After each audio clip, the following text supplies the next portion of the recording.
ಇತ್ತೀಚಿನ ಸಂಚಿಕೆಗಳನ್ನು ಜಾಹೀರಾತಿನ ಕಿರಿಕಿರಿ ಇಲ್ಲದೆ ನೋಡಿ.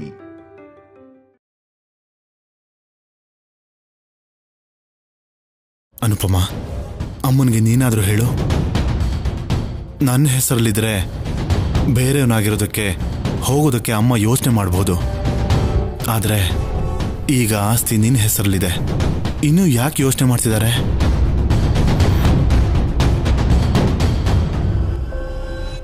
ನನ್ನ ಮಗಳಿಗೆ ಚಿಕ್ಕ ವಯಸ್ಸಿಂದ ದೊಡ್ಡ ತುಂಬು ಕುಟುಂಬ ಅಂದರೆ ತುಂಬ ಇಷ್ಟ.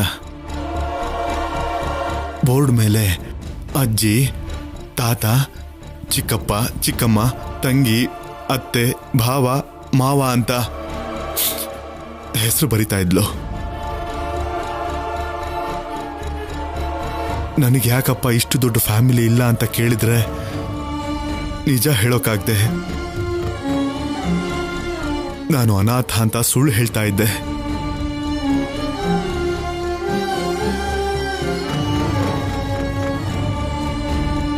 ಆವಾಗ ನಾನು ಅನಾಥ ಅಂತ ಹೇಳಿದ್ದೆ.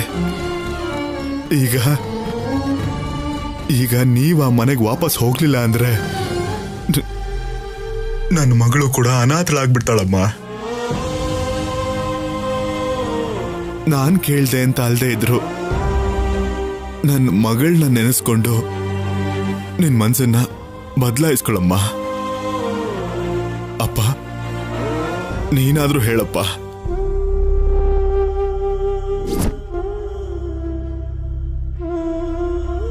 ಮಾಧುರಿ ಸತ್ ಹೋದ್ಮೇಲೆ ನನ್ನ ಮಗಳು ಒಂಟಿಯಾಗಿ ಅನಾಥಳಾಗಿ ಉಳಿಬಾರ್ದು ಅಂತಾನೆ ಅನುಪಮನ ಗಾರ್ಡಿಯನಾಗಿ ಇಟ್ಟೆ ಅಮ್ಮ. ಹಾಗಾದ್ರೂ ನಿಮ್ಮೆಲ್ಲರ ಪ್ರೀತಿ ನನ್ನ ಮಗಳಿಗೆ ಸಿಗುತ್ತೆ ಅಂತ ನಿಮ್ಮೆಲ್ಲರ ಪ್ರೀತಿ ಇಷ್ಟು ದಿನ ನೋಡಿ ಇವಾಗ ಒಂಟಿಯಾಗ ಮನೇಲಿದ್ರೆ ನನ್ನ ಮಗಳು ತಡ್ಕೊಳ್ಳೋದಿಲ್ಲಮ್ಮ.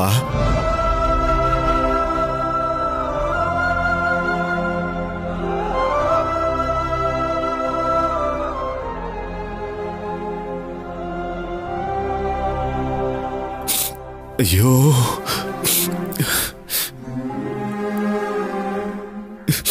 ಇನ್ನು ನನ್ನ ಮಗಳು ಅಂತಿದ್ದೀನಲ್ಲ ಅಮ್ಮ.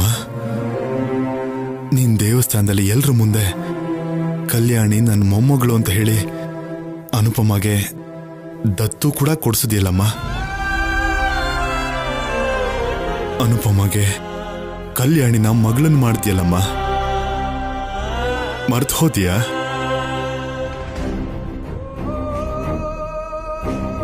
ನಿನ್ ಮೊಮ್ಮಗಳನ್ನ ನೀನೇ ಹಾಗೆ ಬಿಟ್ಬಿಟ್ರೆ ಹೇಗಮ್ಮ? ಹೌದಮ್ಮ, ಕಲ್ಯಾಣಿ ಈಗ ನನ್ನ ಮಗಳು. ನಾನು ಅವಳನ್ನ 9 ತಿಂಗಳು ಹೊತ್ತು ಹೆರ್ದೆ ಹೋದ್ರೂ ಕೂಡ ಅವಳು ನನ್ನ ಮಗಳೇ ಅಲ್ವಾ ಅಮ್ಮ?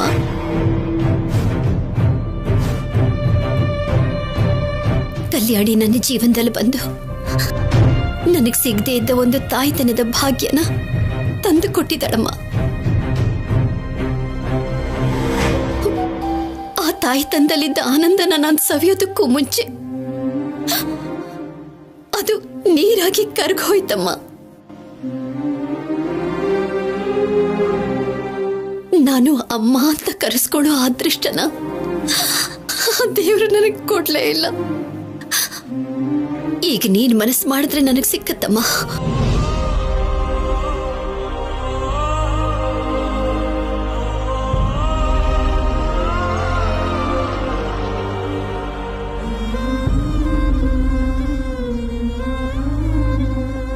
ಸರಿ, ಅನುಪಮಂಗೋಸ್ಕರ ತಾಯಿ ಮಗಳ ಪ್ರೀತಿನ ದೂರ ಮಾಡೋಕ್ಕಾಗ್ದೆ ಒಪ್ಕೋತಿದ್ದೀನ್ರಿ.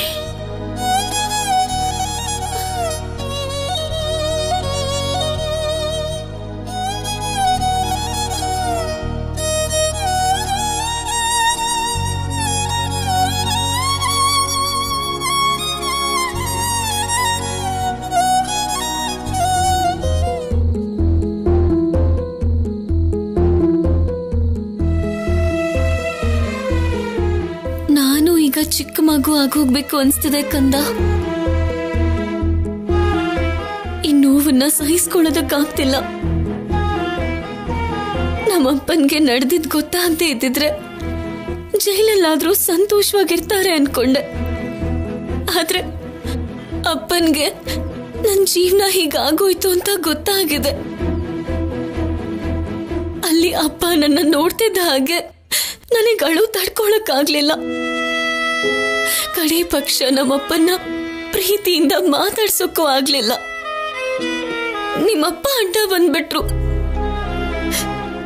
ನಿಮ್ಮಪ್ಪನೂ ಇವಾಗ ತಂದೆ ಅಲ್ವಾ? ಆದ್ರೆ ತಂದೆ ಪ್ರೀತಿನ ಅರ್ಥನೇ ಮಾಡ್ಕೊಳ್ಳಿಲ್ಲ.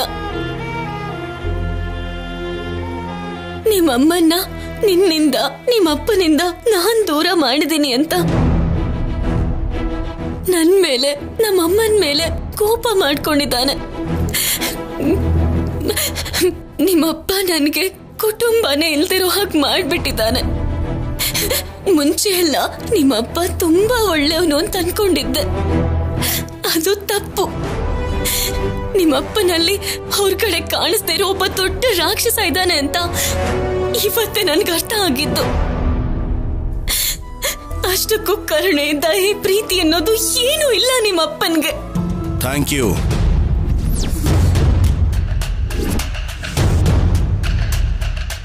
ಏನು ನನ್ನ ಮಗುಗೆ ಈಗ್ಲಿಂದಾನೇ ನನ್ನ ಬಗ್ಗೆ ಕೆಟ್ಟದಾಗಿ ಹೇಳ್ಕೊಡ್ತಿದ್ಯಾ? ನೀನ್ ಹೇಳ್ದ ಹಾಗೆ ನಾನು ರಾಕ್ಷಸನೇ. ನನ್ನನ್ನು ಹಾಗೆ ಬದಲಾಯಿಸಿದ್ದು ನೀನು, ನಿನ್ನ ಜೊತೆಯಲ್ಲಿರೋ ನಿನ್ನ ಕುಟುಂಬ. ಎಲ್ರೂ ಸೇರಿ ಹ್ಯಾಪಿ ಆಗಿದ್ದ ನನ್ನ ಲೈಫ್ನ ನಾಶ ಮಾಡ್ಬಿಟ್ರಿ. ಅದಕ್ಕೆ ಎಲ್ರೂ ಒಟ್ಟಿಗೆ ಹೊರಗಡೆ ಕಳಿಸಿದ್ದು. ಹಾ, ಇನ್ನು ಜೀವನದಲ್ಲಿ ಅವ್ರಿಗೆ ಮನೆಗೆ ಬರೋದು ಇಲ್ಲ, ನೀನು ಅವ್ರ ಹತ್ರ ಹೋಗೋದು ಇಲ್ಲ.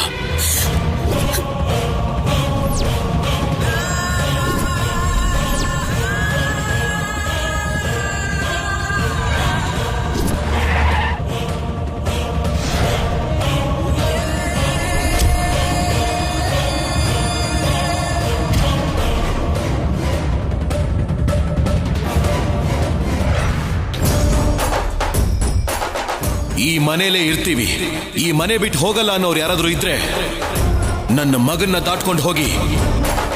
ಆಗ ಎಲ್ರೂ ಈ ಮನೇಲೇ ಇರ್ಬೋದು. ಅದಲ್ಲ ಶೌರ್ಯ. ಅಪ್ಪ, ನೀವಿನ್ನೇನೇ ಮಾತಾಡಿದ್ರು, ನನ್ನ ಕನ್ವಿನ್ಸ್ ಮಾಡಕ್ ನೋಡಿದ್ರು, ನನ್ನ ಮೇಲೆ ನನ್ನ ಮಗು ಮೇಲೆ ಆಣೆ.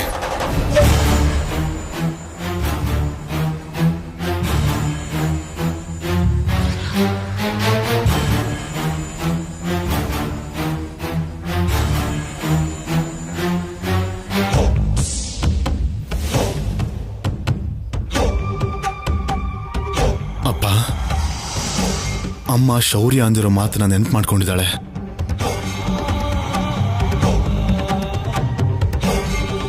ಇದು ಶೌರ್ಯನ ಮನೆ ಆಗಿದ್ರೆ ಶೌರ್ಯ ಅಂದ ಮಾತುಗಳು ಅನ್ವಯಿಸುತ್ತೆ.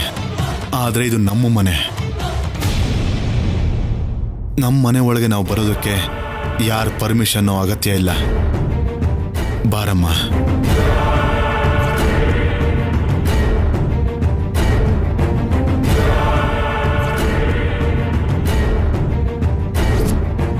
ಜೀವನ ಪೂರ್ತಿ ಒಬ್ರು ಇನ್ನೊಬ್ಬರ ಬಗ್ಗೆ ಯೋಚನೆ ಮಾಡ್ತಾ ನೋವಲ್ಲೇ ಕಣ್ಣೀರ್ ಹಾಕ್ತಾ ಕೂತಿರ್ಬೇಕೆ ಹೊರತು ಇನ್ನೇನು ಮಾಡ್ಕೊಳಕ್ಕಾಗಲ್ಲ.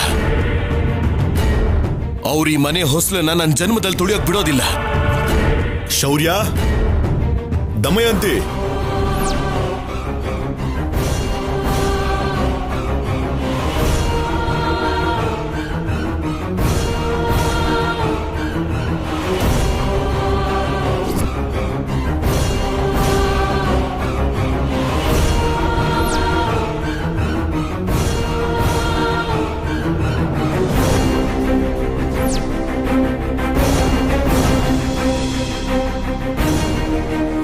ಇದೇನಣ್ಣ, ಎಲ್ರೂನು ಕರ್ಕೊಂಡ್ ಬಂದಿದ್ಯಾ? ಓಹೋ, ಇದೊಂದು ಸಲ ಇವ್ರೆಲ್ರನ್ನೂ ಕ್ಷಮಿಸಿ ಈ ಮನೇಲಿರೋದಕ್ಕೆ ಅವಕಾಶ ಮಾಡ್ಕೊಡು ಶೌರ್ಯ. ಇನ್ನೊಂದ್ಸಲ ಈ ತರ ತಪ್ಪ ಆಗೋದಿಲ್ಲ ಅಂತ ನಮ್ ಮಧ್ಯೆ ರಾಜಿ ಮಾಡೋದಕ್ಕೆ ಅಂತ ಕರ್ಕೊಂಡ್ ಬಂದ್ಯಾ? ಬಾಯ್ ಮುಚ್ಚು.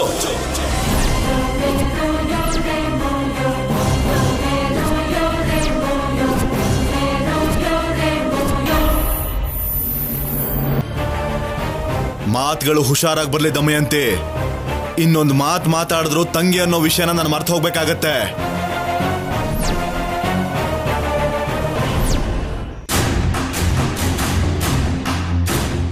ಅಮ್ಮ ಅಪ್ಪ ತಪ್ಪಾಗಿ ಹೋಗಿದೆ ಅಂದ್ರೆ ನೀನು ನಿನ್ನ ಮಗ ಕ್ಷಮಿಸ್ತೀರಾ?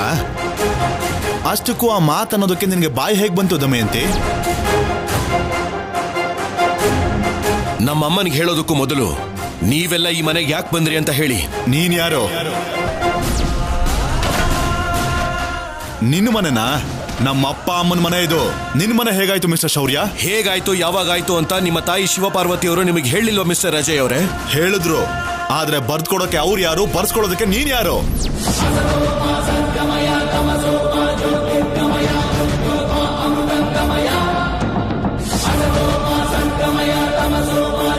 ಈ ಮನೆ ನಾನ್ ಚಿಕ್ಕವನಿದ್ದಾಗ್ಲೇ ನನ್ನ ಹೆಸರಿಗೆ ನನ್ನ ತಮ್ಮ ಚಿನ್ನಿ ಕೃಷ್ಣನ್ ಹೆಸರು ಮೇಲೆ ನಮ್ಮಮ್ಮ ಅವ್ರು ಬರ್ದಿದ್ದಾರೆ. ಅಂದ್ರೆ ಈ ಮನೆಯಲ್ಲಿ ಅರ್ಧ ಆಸ್ತಿ ನಂದು, ಇನ್ನ ಅರ್ಧ ಆಸ್ತಿ ನನ್ನ ತಮ್ಮ ಚಿನ್ನಿ ಕೃಷ್ಣಂದು. ನಮ್ಮಪ್ಪ ಅಮ್ಮ ಬರೀ ಗಾರ್ಡಿಯನ್ ಆಗಿ ಮಾತ್ರ ಇದ್ರು. ಹೀಗಿದ್ದಾಗ ಅವರು ನಿನಗೆ ಹೇಗ್ ಮಾರಕ್ಕಾಗತ್ತೆ?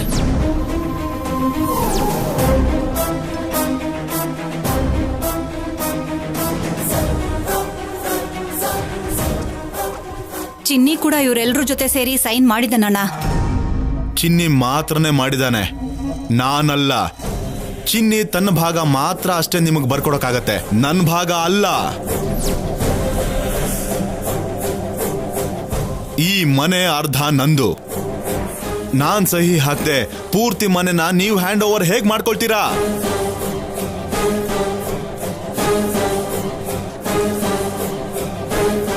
ಓಹ್, ವೆರಿ ಗುಡ್. ಒಳ್ಳೆ ಪಾಯಿಂಟೇ ಮಾತಾಡಿದ್ದೀರಾ ಅಜಯ್ ಅವರೇ. ಮಾತು ತಪ್ಪಲ್ಲ, ಸುಳ್ಳು ಹೇಳಲ್ಲ, ನನ್ನ ಮಾತೆ ಶಾಸನ ಅನ್ನೋ ಶಿವಪಾರ್ವತಿ ಅವರು ನಮಗ್ ಮೋಸ ಮಾಡಿದ್ದಾರೆ ಅಂತಾಯ್ತು. ಅವಶ್ಯಕತೆ ಇದ್ದಾಗ ಸಾಲ ತಗೊಂಡ್ರು, ಆ ಅವಶ್ಯಕತೆ ಮುಗಿದ ಮೇಲೆ ಸಾಲ ತೀರ್ಸಿ ಅಂದಾಗ ನಿಮ್ಮನ್ನ ಆಟದ ಮಧ್ಯೆ ಸೇರಿಸಿ ಮಾತಾಡೋ ಅಂತ ಹೇಳಿದಾರ. Good, well done. ಇದೇನಾ ಶಿವಪಾರ್ವತಿ ಅವರೇ ದೊಡ್ಡತನ ಅಂದ್ರೆ? ಇದಕ್ಕೇನಾ ಊರವರೆಲ್ಲ ನಿಮ್ಮನ್ನ ಗೌರವಿಸೋದು? ಶಟಪ್ ಶೌರ್ಯ, ಶಟಪ್ ಶೌರ್ಯ, ಶಟಪ್ ಶೌರ್ಯ, ಶೌರ್ಯ.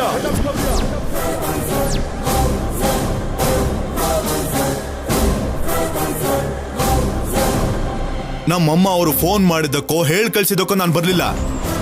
ನನ್ನ ಮಗಳ ಮದುವೆನ ನೋಡೋದಕ್ಕೆ ಕೋರ್ಟ್ ಪರ್ಮಿಷನ್ ತಗೊಂಡು ತುಂಬಾ ಸಂತೋಷದಿಂದ ಬಂದೆ.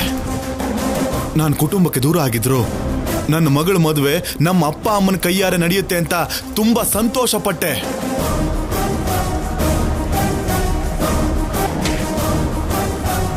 ಸಿದ್ದು ಜೊತೆ ಮದುವೆ ಅಂತ ಸಿದ್ದು ಮನೆ ಅಳಿ ಆಗೋದಕ್ಕೆ ಒಪ್ಕೊಂಡಿದ್ದಾನೆ ಅಂದ್ರೆ ನನ್ನ ಮಗಳು ಎಷ್ಟು ಅದೃಷ್ಟವಂತಳು ಅಂತ ತುಂಬಾ ಹೆಮ್ಮೆ ಪಟ್ಟೆ. ಆದ್ರೆ ಇಲ್ಲಿಗೆ ಬಂದು ನೋಡಿದ್ರೆ ನಿನ್ನ ಹೆಂಡತಿ ಮಾಡಿರೋ ತಪ್ಪಿಗೆ, ನಿನ್ನ ಕೋಪಕ್ಕೆ ನನ್ನ ಮಗಳು ಬಲಿಯಾದ್ಲು. ನೀನ್ ಪೊಲೀಸ್ ಆಫೀಸರ್ ಅಲ್ವಾ ಮಿಸ್ಟರ್? ರೂಲ್ಸ್ ಚೆನ್ನಾಗಿ ಮಾತಾಡ್ತಿದ್ಯಲ್ಲ. ಒಂದು ಹುಡುಗಿಗೆ ಇಷ್ಟ ಇಲ್ದೇನೆ ತಾಳಿ ಕಟ್ಟೋದು ಅಪರಾಧ ಅಲ್ವಾ?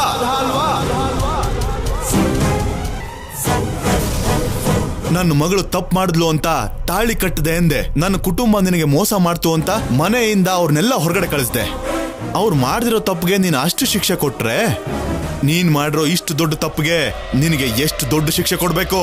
ಆ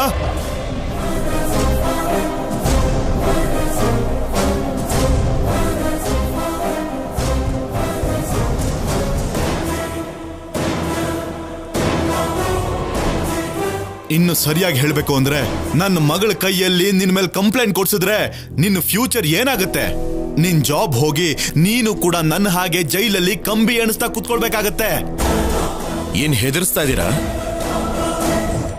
ನಿನ್ ಹಾಗೆ ಸಂಬಂಧ ದೂರ ಮಾಡ್ಕೊಳ್ಳುವಂತವನಲ್ಲ ನಾನು.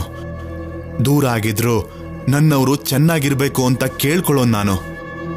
ಅದು ನಮ್ಮಪ್ಪ ಅಮ್ಮ ಅವರು ನನಗೆ ಕಲ್ಸ್ಕೊಟ್ಟಿರೋ ಸಂಸ್ಕಾರ.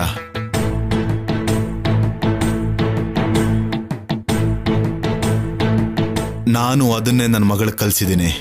ಅದಕ್ಕೇನೆ ನೀನು ಬಲವಂತವಾಗಿ ತಾಳಿ ಕಟ್ಟಿದ್ರೂ ಆ ತಾಳಿಗೆ ಬೆಲೆ ಕೊಟ್ಟು ಆ ಸಂಬಂಧ ಎಷ್ಟು ಅಮೂಲ್ಯ ಅಂತ ಗೊತ್ತಿರೋದಕ್ಕೆ ತಲೆ ತಗ್ಸಿರೋದು, ನಿನ್ನ ಜೊತೆ ಮಾತಾಡ್ತಿರೋದು.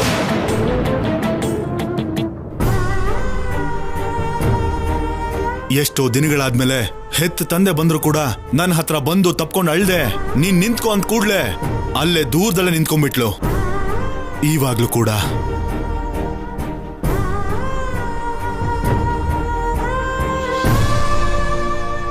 ನೀನ್ ಅಂದೆ ನೋಡು, ಶಿವ ಪಾರ್ವತಿಯವ್ರ ಕುಟುಂಬದವರು ಮಾತು ತಪ್ಪೋದಿಲ್ಲ, ಮಾತು ಬದಲಾಯಿಸೋದಿಲ್ಲ ಅಂತ ಊರೆಲ್ಲ ಹೇಳ್ತಾರೆ ಅಂತ. ಎಸ್, ನಮ್ಮಮ್ಮ ಆಡಿರೋ ಮಾತು, ಕೊಟ್ಟಿರೋ ಭಾಷೆನ ಯಾವತ್ತೂ ತಪ್ಪಲ್ಲ. ಅದಕ್ಕೆ ನೀನು ಆಸ್ತಿ ವಿಷಯನ ತಗೊಂಡ್ ಬರ್ತಿದ್ದ ಹಾಗೇನೆ ಆತ್ಮಾಭಿಮಾನ ಇರೋ ಅಂತ ನಮ್ಮಮ್ಮ ಕೊಟ್ಟಿರೋ ಮಾತು ಪ್ರಕಾರ ಆಸ್ತಿ ನಿನ್ ಕೊಟ್ಟು ಉಟ್ಟು ಬಟ್ಟೆಲೆ ಹೊರಗಡೆ ಹೊರಟೋದ್ರು.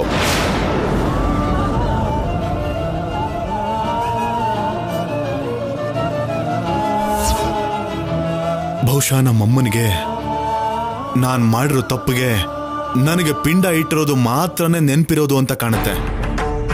ಪ್ರೀತಿಯಿಂದ ನನ್ನ ಹೆಸರಿಗೆ ಆಸ್ತಿನ ಬರ್ದಿರೋದು ಮರ್ತು ಹೋಗಿದ್ದಾಳೆ.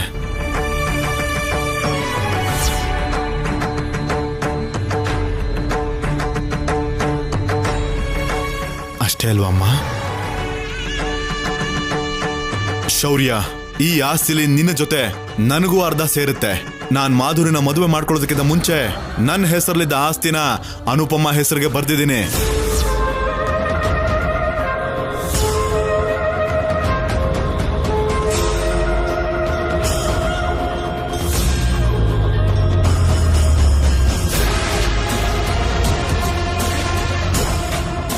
ಆದ್ರಿಂದ ನನ್ನ ಹೆಂಡತಿ ಅನುಪಮ, ನಮ್ಮಮ್ಮ, ಅಪ್ಪ, ನನ್ನ ತಮ್ಮ ಚಿನ್ನಿ ಎಲ್ರು ಕೂಡ ಇದೇ ಮನೇಲೇ ಇರ್ತಾರೆ. ಅವ್ರನ್ನ ಹೊರಟೋಗಿ ಅನ್ನೋ ಹಕ್ಕು ನಿನಗೂ ನಿನ್ನ ಕುಟುಂಬದವ್ರಿಗೂ ಇಲ್ಲ.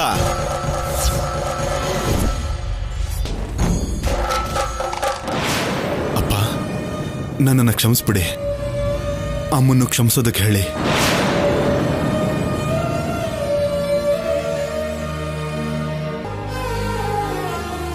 ಅಮ್ಮನ ನಾನು ಅಮ್ಮ ಅಂತ ಕರೆಯೋದಕ್ಕೆ ಇಷ್ಟ ಇಲ್ದಿದ್ರು ನಾನು ಕರೆದೆ.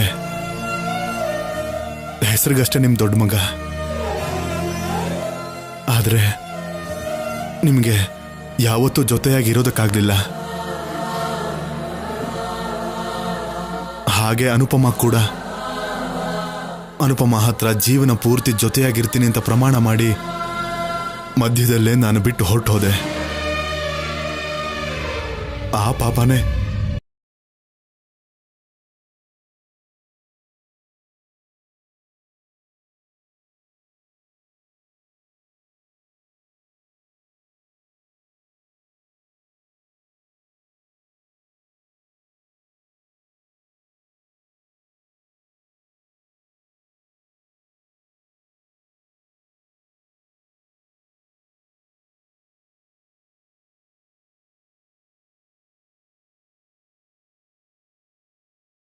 ಕ್ಷಮಿಸೋ ಗುಣ ಇರಬೇಕು. ನಿನಗೆ ಈ ಅಣ್ಣ ಅಂದ್ರೆ ಚಿಕ್ಕ ವಯಸ್ಸಲ್ಲಿ ತುಂಬಾ ಇಷ್ಟ, ಪ್ರೀತಿ. ಈಗ ಆ ಪ್ರೀತಿ ಇದೆಯೋ ಇಲ್ವೋ ಗೊತ್ತಿಲ್ಲ. ಆದ್ರೆ ಈಗ ನನ್ನ ಮಗಳು ನಿನ್ ಸೊಸೆ ಆಗಿದ್ದಾಳೆ. ಕಲ್ಯಾಣಿ ಮನಸ್ಸು ತುಂಬಾ ಒಳ್ಳೇದು, ಯಾರನ್ನೂ ನೋಯಿಸೋದಿಲ್ಲ.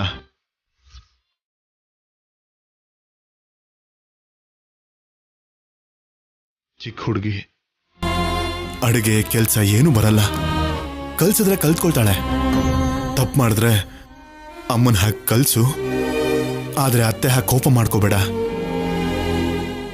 ನನ್ನ ಮಗಳಿಗೆ ನೋವು ಕೊಡ್ಬೇಡಮ್ಮ. ಚೆನ್ನಾಗಿದೆ ಅಣ್ಣ ನೀನ್ ಹೇಳೋದು. ನಿನ್ ಮಗಳಿಗೆ ನೋವು ಕೊಡೋದೇ ನನ್ ಕೆಲ್ಸ ಅನ್ಕೊಂಡಿದ್ಯಾ? ನಿನಗೆ ನಿನ್ನ ಮಗಳು ಚಿಕ್ಕವಳ ಹಾಗೆ ಕಾಣಿಸ್ಬೋದು, ಆದ್ರೆ ನಿನ್ನ ಮಗಳು ಚಿಕ್ಕ ಹುಡುಗಿ ಅಲ್ಲ. ನಾವು ನಿನ್ನ ಮಗಳಿಗೆ ನೋವು ಕೊಡೋದಲ್ಲ, ನಿನ್ನ ಮಗಳೇ ನಮ್ಮೆಲ್ರಿಗೂ ನೋವು ಕೊಡ್ತಿದ್ದಾಳೆ. ನಿನ್ನ ಮಗಳು ಹಚ್ಚಿರೋ ಬೆಂಕಿ ಇನ್ನೂ ಆರಿಲ್ಲ ಅಣ್ಣ. ನಷ್ಟ ಆಗಿರೋದು ನನ್ನ ಮಗನ್ಗೆ. ಇವನಿಗೆ ಇವನ್ ಹೆಂಡತಿ, ಇವನ್ ಮಗುಗೆ ತಾಯಿ ದೂರ ಆಗಿದ್ದಾಳೆ.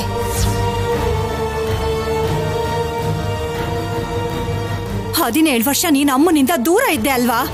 ನೀನೇ ಹೇಳಣ್ಣ. ನಾಳೆ ಆ ಮಗು ದೊಡ್ಡದಾದಾಗ ತಾಯಿ ಪ್ರೀತಿ ಸಿಕ್ಕಿಲ್ಲ ಅಂತ ಎಷ್ಟು ಸಂಕಟ ಪಡತ್ತೆ. ನಿನ್ನ ಮಗಳು ಈ ಮನೆಗ್ ಬರೋವರೆಗೂ ನಾವೆಲ್ಲರೂ ತುಂಬಾ ಚೆನ್ನಾಗಿದ್ವಿ. ಆದ್ರೆ ಇವಳು ಈ ಮನೆ ಕಾಲಿಟ್ಟಾಗಿಂದ ಇವತ್ತಿನ ತನಕ ಒಂದು ದಿನಾನೂ ಈ ಮನೆ ಪ್ರಶಾಂತವಾಗಿರ್ಲಿಲ್ಲ. ಯಾವಾಗ್ಲೂ ಯಾವ್ದಾದ್ರೂ ಒಂದು ಜಗಳನೆ. ಆವಾಗ ಮಾಧುರಿ ಈ ಮನೆ ಕಾಲಿಟ್ಟು ಒಂದು ತರ ನಾಶ ಮಾಡಿ ಹೋದ್ಲು. ಈಗ ನಿನ್ನ ಮಗಳು. ಚೆನ್ನಾಗಿದೆ ಅಮ್ಮ ಮಗಳು ಜೋಡಿ. ದಮಯಂತಿ, ದಮಯಂತಿ, ದಮಯಂತಿ.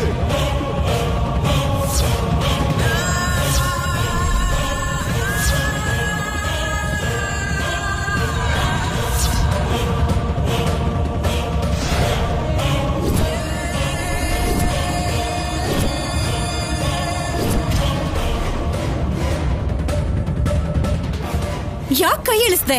ಹೊಡಿಯಣ್ಣ, ಪರವಾಗಿಲ್ಲ. ಸತ್ಯ ಎಲ್ರಿಗೂ ಕೋಪ ತರ್ಸತ್ತೆ. ನಿಜನ ನಿಖರವಾಗಿ ಹೇಳೋರ್ಗೆ ಯಾವಾಗ್ಲೂ ಕೆಟ್ಟೋರು ಅನ್ನೋ ಮುದ್ರೆ ಹೆಸರು ಇದ್ದೇ ಇರತ್ತೆ ಅಲ್ವಾ? ನಿನ್ನ ಮಗಳ ಬಗ್ಗೆ ಮಾತ್ರ ಅಲ್ಲ, ನನ್ ಮಗನ್ ಬಗ್ಗೆನೂ ಒಂದೇ ಒಂದು ಸಲ ಸ್ವಲ್ಪ ಯೋಚನೆ ಮಾಡೋಣ. ಆಗ ತಪ್ಪು ಕೇವಲ ನನ್ನ ಮಗಂದಲ್ಲ, ಇವ್ರೆಲ್ರದ್ದು ಅಂತ ನಿನಗೂ ಅರ್ಥ ಆಗತ್ತೆ. ಶೌರ್ಯ ಪೊಲೀಸ್ ಆಫೀಸರ್ ಅಂತ ಎಲ್ರು ಅಂತಿದ್ರು. ಆದ್ರೆ ನಿನ್ನ ಮಗಳ ಪುಣ್ಯದಿಂದ ಓಡ್ ಹೋಗಿರೋ ಸಂಪದನ್ ಗಂಡ ಅಂತಾರೆ ಊರಿನ ಜನರು. ಶೌರ್ಯ ಆವೇಶದಲ್ಲಿ ನನ್ನ ಮಗಳ ಕತ್ತಿಗೆ ತಾಳಿ ಕಟ್ಟಿದ್ದಾನೆ. ಆಗಿರೋ ಮದುವೆನ ಆಗಿಲ್ಲ ಅನ್ನೋದಕ್ಕಾಗಲ್ಲ. ಆ ಬ್ರಹ್ಮ ನನ್ನ ಮಗಳ ಜೀವನನ ಶೌರ್ಯನ ಜೊತೆ ಗಂಟಾಕಿದ್ದಾನೆ ಅಂತ ಅನ್ಕೊಳ್ಳೋದನ್ನ ಬಿಟ್ರೆ ಏನು ಮಾಡೋಕ್ಕಾಗಲ್ಲ.